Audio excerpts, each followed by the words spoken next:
Hello, Sandra here. It's been a while since I've done a video. Unfortunately, this video is about saying goodbye to my therapist. So, basically what happened is he had a medical emergency. He's still in the hospital. It's been weeks. And so, they know he will be coming back to the practice, but they have no idea when. And so I'm gonna have to find somebody else. Because I need therapy. I've been about 5 weeks now without my therapy, and I'm going a little crazy, losing it just a little bit. I had a pretty big breakdown at work this week, but that's a whole other issue. I may or may not have a job coming up. It's just complicated, so I'm not even going to get into that part, but I'm very upset that I have to find a new therapist. I mentioned him before in some of my videos. His name's Eric, and he is the first person I ever came out to as being genderfluid. I started seeing him in June of 2015, which is the exact same time I really started to doubt my identity and started that struggle and started just feeling all mixed up inside and just awful.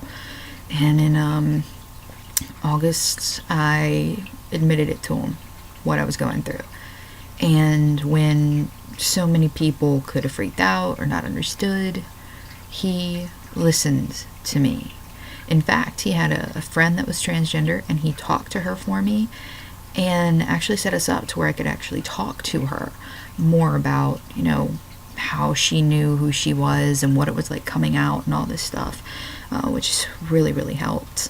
And then he was the one, mentioned before, he's the one that got me to come back online and start talking to other people and just start exploring myself and just learning to trust myself and that it's okay to feel how I feel and it's okay to be gender fluid and all that kind of stuff. And he was there when my family took it terribly.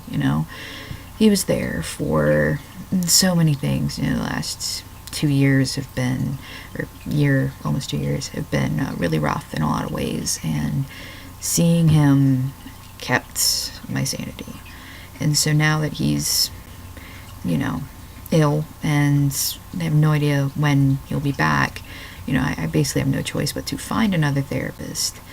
And it just really agitates me because it's like, am I going to be able to find anyone who calls me Sander, who respects my pronouns, who's totally okay with the fact that this is the way I identify? That's not an easy thing to do in today's society. It's getting better, but there's still so many people out there that don't get it or respect it. And so plus I have a bunch of other things happening. I'm bipolar. I've mentioned that in one of my videos, and so I have a lot going on in my head, which is why therapy is crucial to me, especially finding somewhere I can be safe and feel validated and walk in there, say, my name is Sander, please call me male pronouns, and just feel like that's the way I am. Like Eric, therapist, that's the way he saw me. He saw me as Sander, he saw me as gender fluid, and, we were doing some work together, some John Bradshaw stuff. It's inner child work or wounded child work, whatever. And we were doing one of our meditations. We meditate together and all that stuff. And he called me my male pronouns and everything during the meditation. He's also my Buddhist teacher. And so just to have that level of feeling connected to someone and feeling like they're a friend more than a therapist is a wonderful thing to have.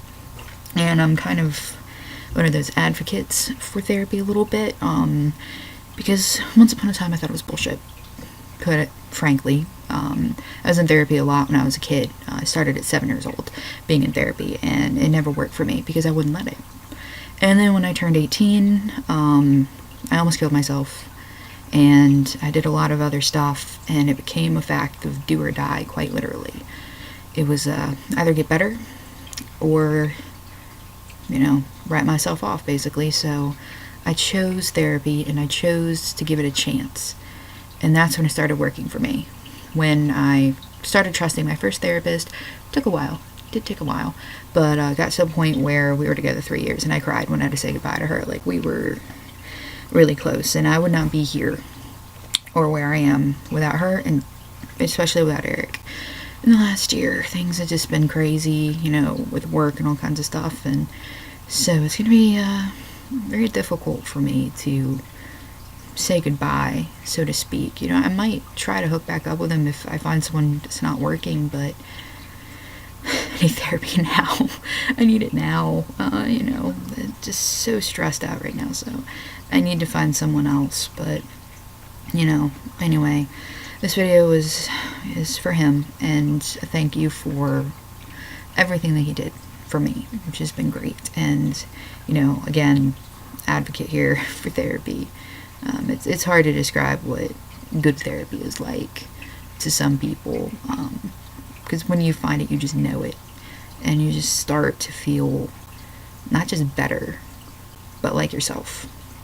And that's the way that I feel now after over a year and a half therapy with him. But anyway, I'll have to see if I can find someone who's LGBT friendly and non-LGBT go to church. So we'll see how that goes. But anyway, I hope you guys have really happy holidays, and everything's going great with you. So thank you very much for watching, and I'll catch you later.